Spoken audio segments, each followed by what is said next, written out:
Hello, சிக்கனை வச்சு Chettinad gravy மாதிரி ஒன்று பண்ணலான்னு சொல்லிட்டு தான் இந்த மிளகா, மல்லி, கரம் மசாலா, ஸ்பைசஸ் எல்லாமே வறுத்து வச்சாச்சு. கசான்னு சொல்லிட்டு ஒரு ஸ்பைஸ் இருக்கு இல்லையா, அதை வந்து கறி குழம்பு, குருமா குழம்புக்கு மட்டும்தான் யூஸ்ன்னு நினச்சிட்டு இருந்தோம்.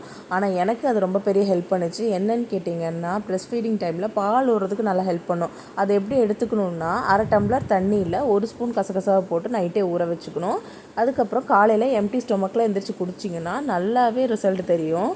அது ரொம்ப குளிர்ச்சியான ஒரு ஐட்டமு. வெயில் காலத்தில் சாப்பிட்றது நல்லது. உங்களுக்கு சளி பிடிக்கும் அப்படின்ற பட்சத்தில் அது வந்து அவாய்ட் பண்ணிக்கலாம். குழம்பு நைட்டு வரைக்கும் வேணுன்றனால பொட்டுக்கடலை, தேங்காய் எல்லாத்தையும் போட்டுட்டு அரைச்சி ஊற்றியாச்சு.